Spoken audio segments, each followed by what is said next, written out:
Hey guys, it's Kina, and today I am going to be reacting to Arcane Bridging the Rift Part 2, Persistence, or When Your Best Still Sucks. I don't know why that made me so, A lot of you mentioned that this one is even better than the first one, and that there are actually 5 parts to it, so I'm very excited to watch the rest of the parts. Also, I actually did just finish rewatching the first episode of Arcane. This is just an idea, but you guys do let me know what you think, or if you have like any suggestions or anything, because I haven't started rewatching the second episode yet. I was actually contemplating if I should do videos on it or not, because obviously my initial reaction, I did not provide full length. I didn't really know how to work all that stuff, but now that I do have a Patreon and I do provide full length reactions, I was wondering if you guys would be interested in watching me commentate. Not reactions, because obviously I've watched Arcane before, but it'll be more of a commentary. If I do provide full length for like a commentary on season 1, the first episode would obviously be free for all, but then you'd have to join the tier for the other episodes. So yeah, just let me know what you guys think, because I obviously do want to like have discussions with you guys when I watch it in the comments and all. That's probably the most fun part about doing this, especially when I first started Arcane, is just having those conversations with you guys in the comments was like really fun. I guess without further ado, if you do like this video, give it a thumbs up and subscribe for more content from me. I upload these videos regularly, so click on the notification bell to know when I upload, and comment down below anything at all. Follow my Twitch, my Instagram, and let's just jump right into Arcane Bridging the Rift Part 2. Persistence! Subtitle should be on. Everything should be okay. Some scenes contain flashing and strobing effects that may affect. Alright.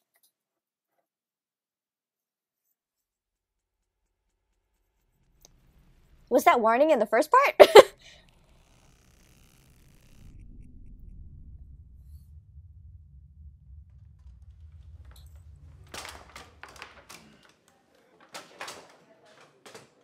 Managing Fortiche is like, sometimes I feel like a band manager.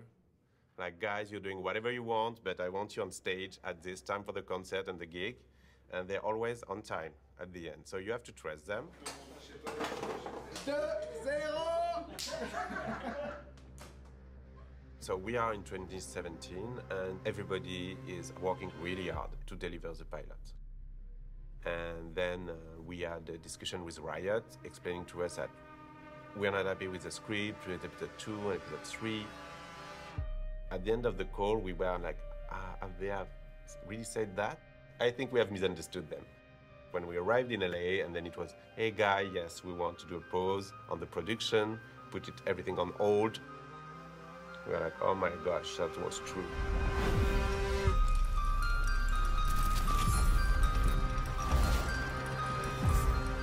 Woo! Suko! Oh, I miss him. I miss him, man. Everything is going to shit right now. I guess that was pretty much at the point where they had drafted together a couple of scripts and sort of a show bible for the entire season. The next thing I know, Christian mysteriously gets pulled into a meeting, and then it was like a strange intervention where a bunch of other rioters basically told him that it sucked. It was such a blow to the team to just feel like, man, we're being told to stop completely and potentially even find different showrunners, different writers for the whole thing. You know, you've been killing yourself, you know, to try and make it work and try and figure it out, and you, like, just, I mean, your first thought, of course, is just like, is it dead? We were really only able to hire all these animators with the promise that there would be a full season to work on, because, you know, they're very, very talented, and you really only get them if you have something kind of worth committing to, you know, like a multi-year project. And so we just kind of had this feeling like we're gonna have to tell all these people that we just hired, they have to be like, oh, which just, I don't know, it's just like the worst thought. I think Alex and I just felt like we suck. Like we failed, you know. Christian's a tortured artist who can't let himself not do something great. Like, he will will it into existence, because he will beat himself up and lose sleep and go crazy. There were a lot of times during my career at Riot so far where I needed someone like Brandon or Mark to explore some pretty wild ideas. You know, where a lot of people would say, like, no one in the video game industry has full-time composers, you know, like we can just hire someone from the outside as a freelancer to make some music for us. Okay. Why don't we make music videos? That's insane, you know, like video game companies don't make music videos. Back then, it was Mark and Brandon who kind of saw the idea and like how awesome this could be, and they took bets on, you know, me being able to figure it out. It is so interesting to see their point of view like back then, because obviously now it's like a huge thing, you know, with any games or any media, you know, doing all these extra things are really good for promotion, I guess, for the product. So then in the meeting, everyone left. It was just Brandon and me, and basically, I think Brandon kind of took like the moment to kind of tell me, hey, like, we'll figure it out, you know, like, we trust you, you know, like, we'll figure it out. And I just started crying. Christian's biggest fear is letting players down. He crushes himself over it. It's actually painful for those closest to him to sort of watch, and it gives you so much respect and appreciation and ultimately trust in what, you know, he decides to take responsibility and ownership for. Hello everyone. I want to talk to you guys a little bit about our decision to delay the further production of the follow-up episodes of Arcane. I remember, I think I recorded like 16 different versions of this video because I just always was just kind of sitting there like, And I wanted to give you guys some more information about it, you know, why, what our plan is, and so on. And I'm sure you've heard from... We did not show this. The question was, if we start with that, everybody will cry, everybody will jump out of the window. I finally made a version of the video that I felt like was okay, and I sent it to them, only to learn a few weeks later that they were like, yeah, we never showed it to anyone because you just looked so depressed, you look like you want to kill yourself. Like, how could we ever show that to anyone? So it was like a harsh time. Aww.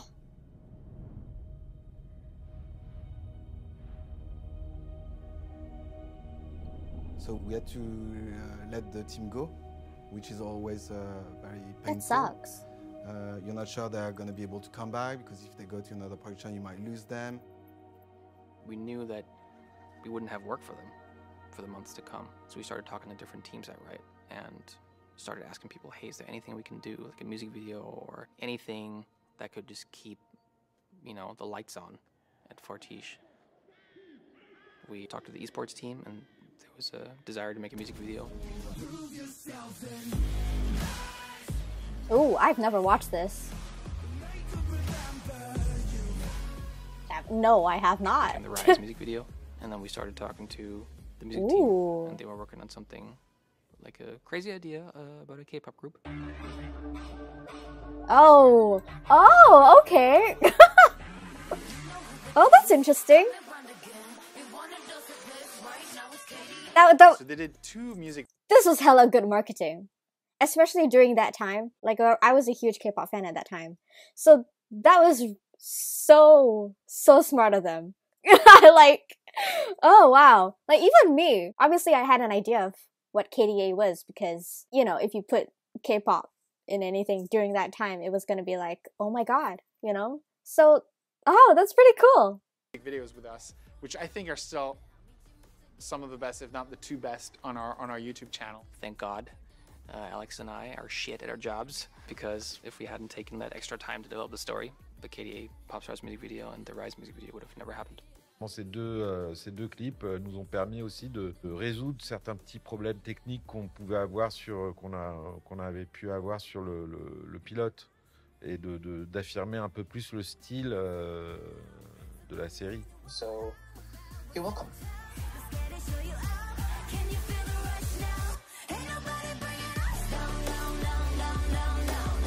Oh! That's slay. That's so cute. Is there a full version of that? Or I was an outsider the moment I stepped foot in Piltover. I didn't have the benefits of a patron or a name. I simply believed in myself. At that point, the idea was I had to replace myself as like the person in charge of figuring out the story. Of course, you know, it was me and Alex, but I was responsible. We just knew we had to hire someone who's experienced as a showrunner and as writers and that kind of stuff. And that's what we tried to do. Except we couldn't really find anyone. 6 years ago, if you pitched that the video company was gonna do like an animated series that is looking for like drama screenwriters, no one really showed up. Again, it's Or like, was just, it's amazing how much, you know, that mindset has grown, because now you have like so many adaptations or anything, really. you know, people were in for the wrong reasons, you know, where it's like, well, I mean, League of Legends and Riot is big, but they didn't really care about the characters that much. So we looked for quite a while, and at some point, Hey, we just felt like Annie, maybe right? we'll just kind of have to try again, but be less shitty. And then, yeah, I mean, it was just start over, you know, like kind of look at what we do. That's when we started talking to showrunners, you know, like who could we bring in to just be an advisor. That's when we found Monica Maser. You know, she was a showrunner. She worked on Lost, was someone who was really passionate about mentoring people, and she really helped us find the right way to realize our vision, you know, without necessarily being like, here's what you have to do. More just about here's all about the process of how to craft a season, how to think about developing characters. And then we hired, you know, a bunch of writers who'd worked in various capacities in TV. So, you know, Amanda was one of those writers. Oh, I know. It's so good. It's so good. You're like always trying to get into the heads of your characters in any way you can. I did have one of the writers teach me how to shoot a gun, like a sniper gun, right before I was gonna write Caitlin's episode last year.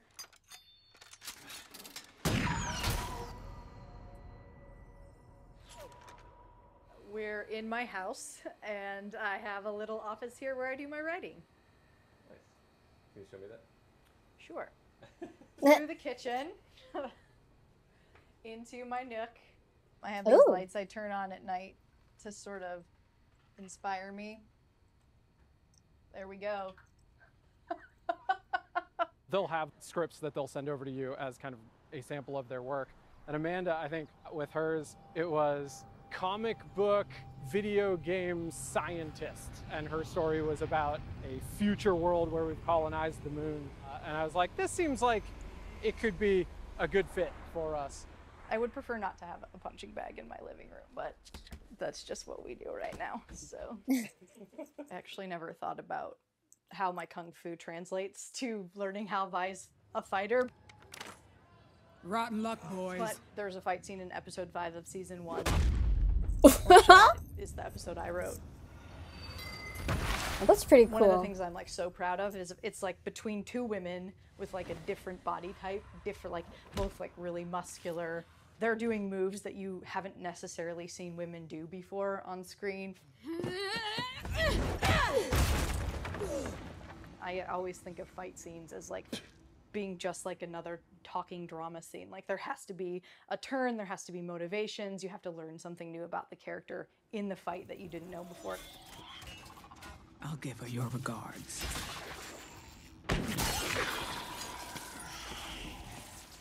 And then of course, she's saved by another woman.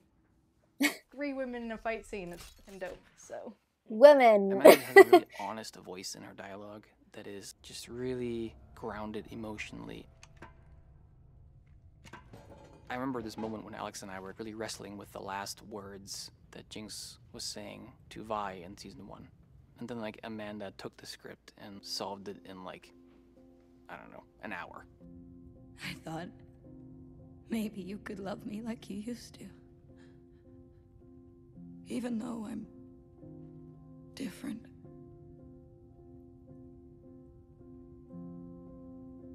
But you changed too.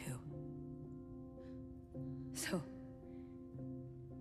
here's to the new us. Amanda just wrote that, and Alex and I were just like, "Yep, that's it," and we just couldn't do that, you know.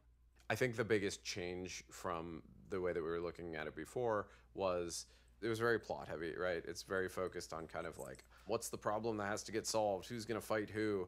What I think most improved after kind of working with these writers was sort of like the emotional story for the characters. I'm quite proud of the cold open too, the like whole beginning of the season with the bridge. The cold open used to be the cold open from episode 3 when Silco was drowning. I sort of went out on a limb being like, so guys, I know you hired me to help out with the show and whatever, but you need to change the pilot. That's a lovely poetic image, right? But it wasn't telling the story of the series, which is these two sisters being torn apart. Ooh, okay. Oh, that's really interesting. To think that that could have been the opening. Okay. That's when I came in as a CEO, taking this big role with the idea of becoming a multi-game developer and a multi-game publisher, which on its own is a really difficult challenge to go from that one hit to multiple games. And then there was this little curveball, and oh, and by the way, we have this TV show, which probably is going to cost us, you know, a massive 9-digit budget. There is a lot of risk in this. To be completely honest, Niccolo and I were always on like completely opposite spectrums. He's a business person. He's someone who's just extremely smart in like a rational way. He doesn't really let himself get carried away by like his emotions or like by his own personal attachment to anything.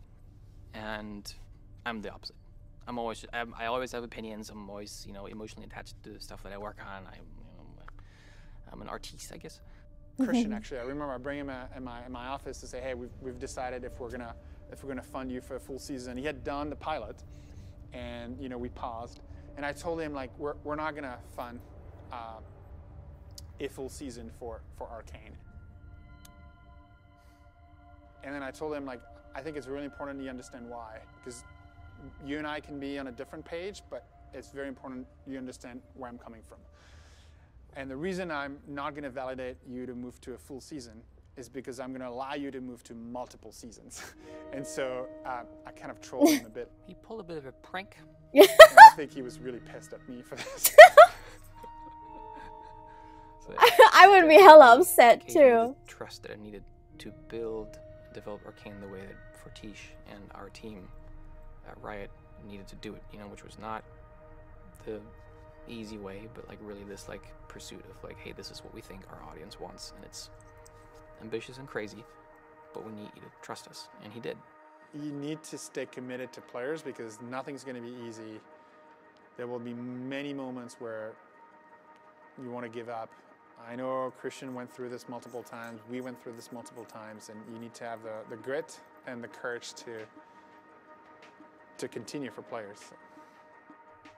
As we were looking at trying to scale a lot more, and then we had season 1 in production, and we started to think about how are we going to do the first development of season 2 at the same time. That's when we started looking for someone to help figuring out the production scale a bit more.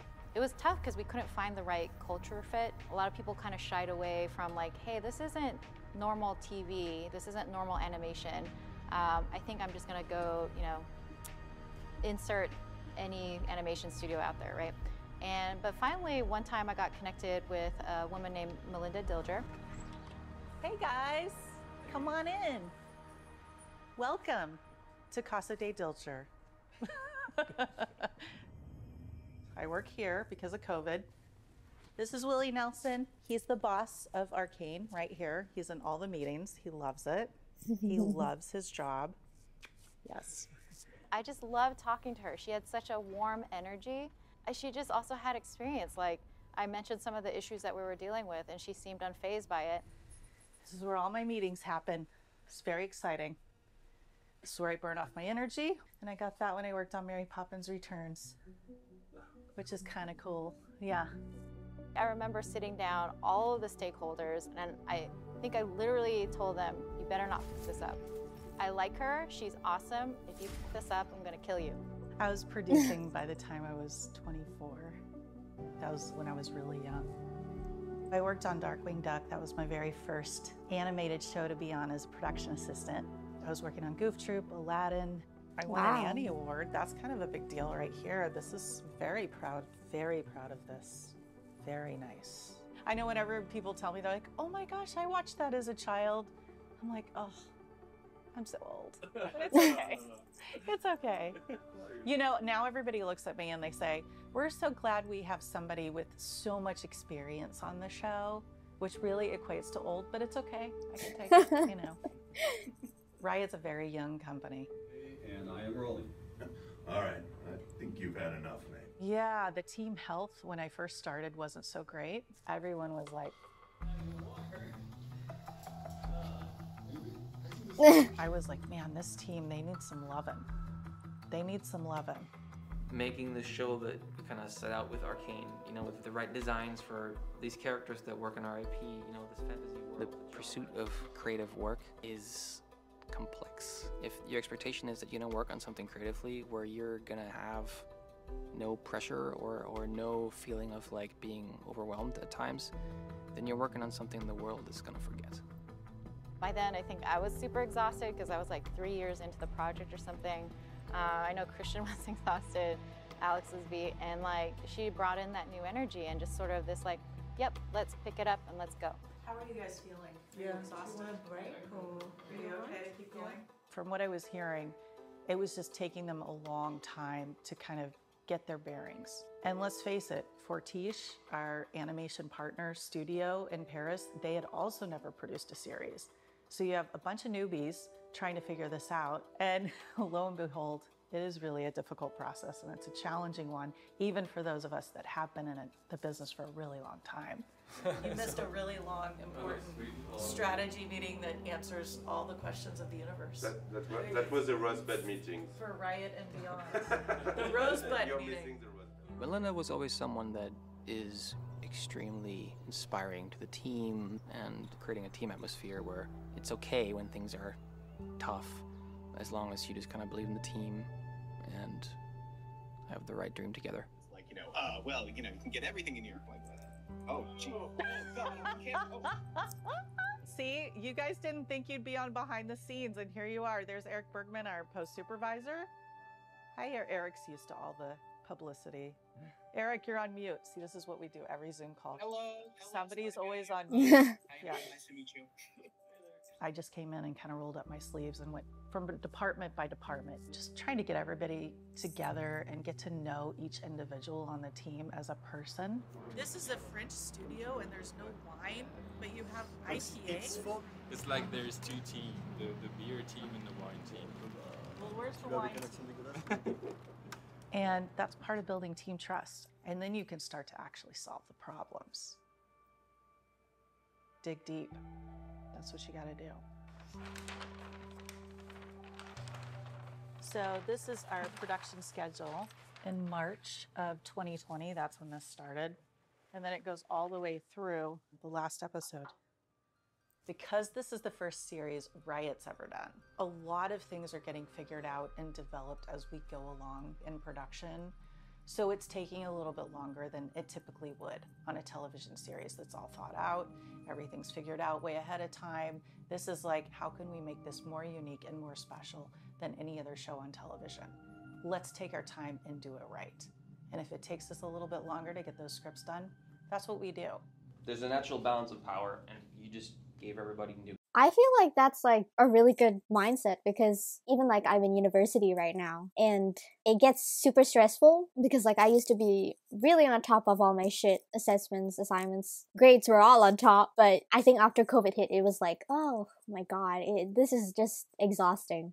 So I've kind of gotten to the mindset where it's like, it's fine. If you can't handle it, take your time. As long as you get through it without like putting any pressure on yourself. I think that's really important. Even at the beginning of this, it's like you just want to give up. It's all just burnt out. If you're working in a project like this, everybody has so much expectations for you. The pressure is so high. Better to really think about it and like not give in to that pressure. Do what you can do. I don't know why I'm going on a rant, but I don't know, this is just so interesting. Obviously, it's not a smooth sailing journey. Like I said in my like previous video, it's gonna be like you go through it and then you come back to it. It's never just a linear thing. So it's just really great to see all this transparency, I guess.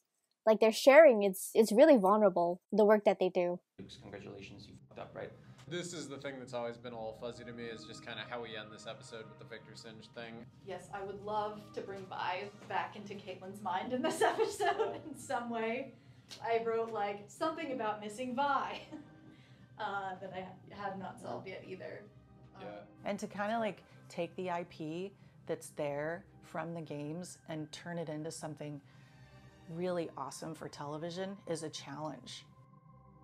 They're going to spend more money than most people to get it there, but they're doing it because they love the players and they want the players to be happy.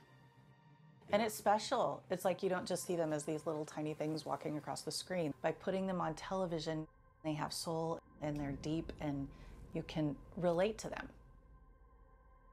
Oh, this is so good. I just love it. It's just giving me goosebumps all the time. It's so good.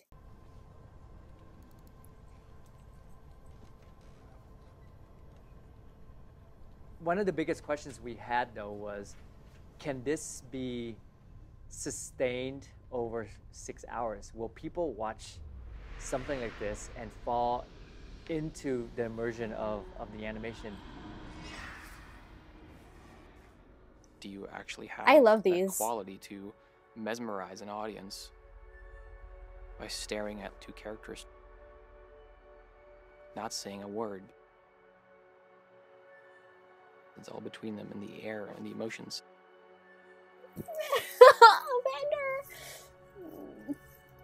We all want to take animation to this place of mature drama. So good. Subtlety and nuance. Style. No! Wait! Oh no! Wait, no! Oh, I forgot that happened. Oh man. This show is amazing. Oh no, it's all coming back to me. Oh, this is such a good show. You know a show is good when even the behind the scenes can get you like this. Oh my god. Okay, it's almost done. It's like 1 more minute, Jesus.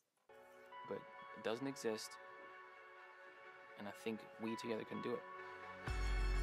Oh my god.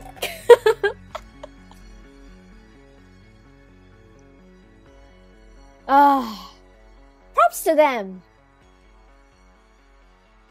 You guys are amazing. This actually really makes me want to work for them. Oh, it's so good. I did not expect to get emotional.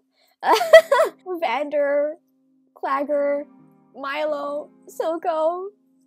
I miss them all. Oh my god, that was so good. I just love how you get so many people from different places in the industry working together in this. I love the idea of that. And you know, when Christian was saying how he was like super attached, super emotional to his work, and I feel like that is so, I don't know, I respect him.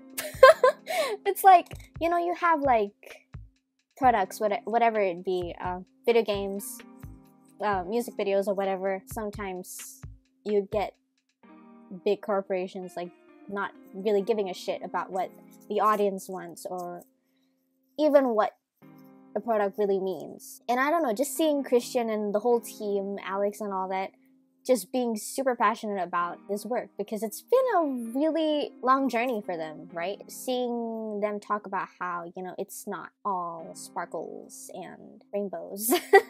There are so many moments where you can't do it, and it's like, I don't know, you need people around you to really, you know, be there for you, uplift you, and it's great that they have that. It's just a great feeling, I guess, when you have like a whole team behind you, just telling you that we can do this, we will do this, we will do this. Especially because I feel like Christian is such an ambitious dreamer. There was one part where, you know, how he said him and, what's his name, Nicolo? I'm so sorry if I've misremembered or anything. It's very interesting to see all these people come together and just work with each other on this. Watching these behind the scenes is really good. Like, you had respect for the show, but now you have even more respect, you know, after watching the behind the scenes and all the work all these people put into. And really props to them. I will not shut up about that. You guys are amazing. If you ever watch this, you guys are amazing. This is really inspiring. I want to be like you guys. You guys are great. Anyways, if you did like this video, give it a thumbs up and subscribe for more content from me. I upload these videos regularly, so click on the notification bell to know when I upload and comment down below anything at all. Follow my Twitch, my Instagram, and yeah, I can't wait to watch the next part. I will see you guys then.